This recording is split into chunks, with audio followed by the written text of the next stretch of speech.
Yeah, content creating is not easy.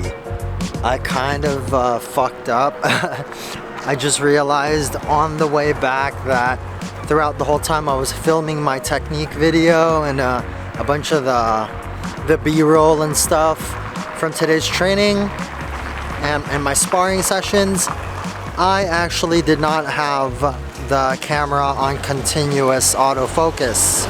So I have to go through the footage and see, you know, I think most of it is in focus.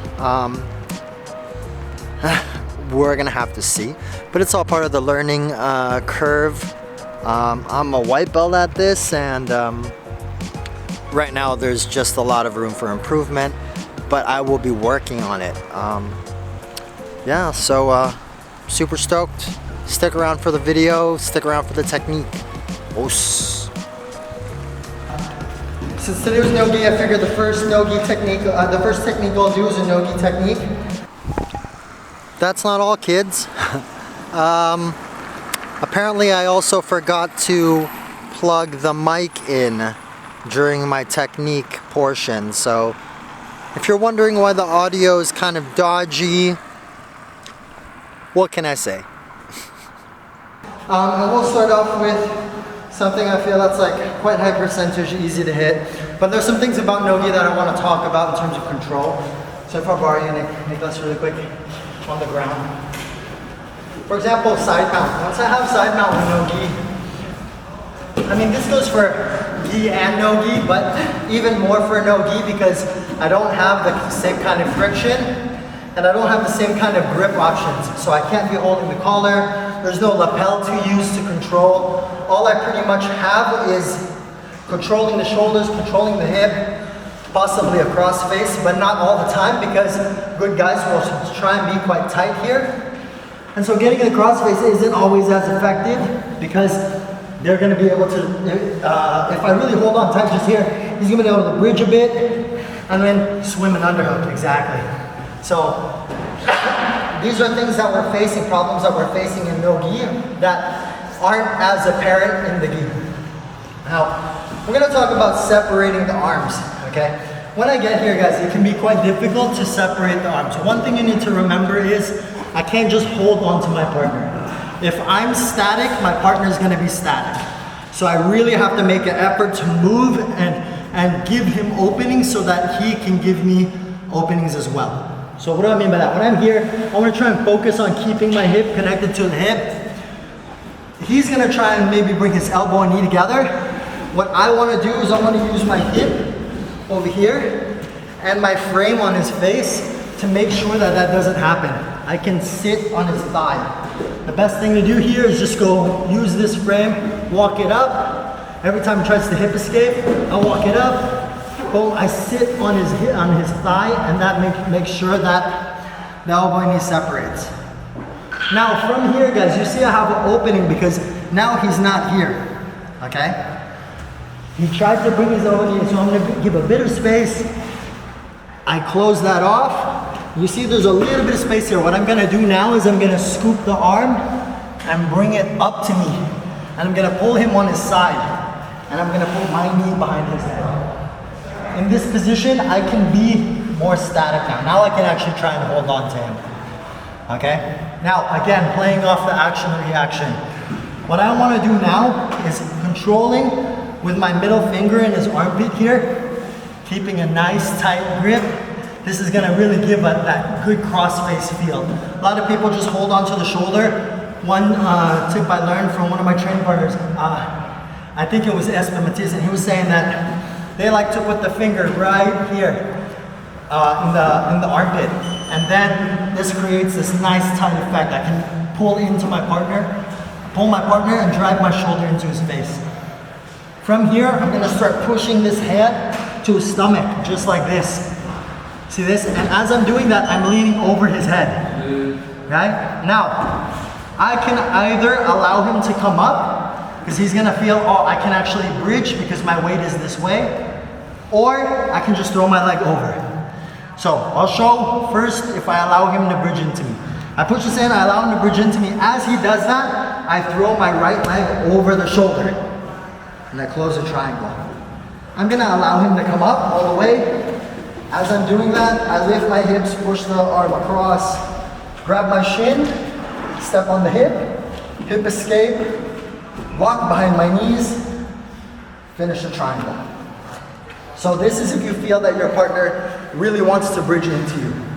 So again, the whole sequence from the beginning, he's nice and tight here. I have to give him a little bit of an opening here. Boom, I use my hip. Pull up. Boom, I tuck my knee behind his head and I get this cross face. Put my finger in the armpit and I start pulling and driving my shoulder into him. This is gonna be super uncomfortable for him. Grab the wrist and I push it to his chest. Okay, now I'm gonna lean over this way. And I can actually give him I can bait him, make him think he can bridge me over, which he can. But as he does that, I throw my leg over and I close the triangle. Okay, I lift my hips up, push the arm across, grab my shin, step on the hip escape, lock behind the knee, knees together, pull down on the head. So that's if I want my partner to push it to bridge into me. Now what if my partner is smart and he doesn't want to bridge into me? So again, starting from the beginning, I'm going to give him a little bit of space here, thinking he can do it. Boom. Framing, creating that separation, sitting on the thigh, pull the arm up, and I put my knee behind his head. I get the cross face and I put my finger in the armpit just like this. Okay? One other detail, guys. When I'm here, if you look at my left foot, I want to tuck this left foot in like this. Okay? I'm going to lean over. This time, I feel like he's not trying to bridge into me. That's okay. I'm going to push the wrist to the chest. I'm going to throw my right leg over so it goes over his shoulder. Boom. And I'm going to catch my shin. Post my hand on the mat here. Now we have kind of like an S-mount type position, except I'm over the shoulder. From here, I can roll over and finish, or I prefer to finish on top. I put my knee on the floor, like so, and if you go around this way, you'll see that because my knee is on the floor, I am able to close the triangle comfortably. Then I put both knees on the floor, push the arm across. Now, I'm gonna put both knees again on the floor, lifting my heel up to the ceiling and driving my hips down into the ground to get the finish. If he's really tough, I can look for the arm. I just turn it so the palm is facing away from me and I pull it to my chest and you get a quick arm bar there. Or, like I said, I can roll over, boom, and finish from this position. So one more time. I'm here, he's nice and tight. I'm gonna be here the whole time, guys. I'm making sure that I'm controlling the elbow. So even if I give space, I lift my chest, I control the hip, not the elbow, sorry, the hip. Once he's here, he's gonna think he can hip escape. Boom, I sit on the thigh. I'm gonna try and pull this elbow up. I'm gonna pull him back in that direction. Boom, now we're here. Put my middle finger in the armpit, get a nice cross face, boom. My left foot, again, I tuck it in. I'm gonna push the hand down to the chest. From here, I like to just kind of grab the hand and just do this. I don't really have to have any real grip. Okay, from here, I'm gonna throw my leg over, Boom, catch my wrist, my shin right away, post. Okay? Now from here, I put my knee to the floor so that I can close easily on the opposite side. Put my other knee, lift my heel up to my butt, hips down to the floor and squeeze. Or I can attack the arm, pull so that the palm is facing away from me, drive my hips into it, or I can roll over and finish the traditional triangle choke. Perfect. Thank you, Nicholas. So, first technique on my YouTube channel, guys. Thank you for supporting, thank you for subscribing, and I look forward to making more of these videos.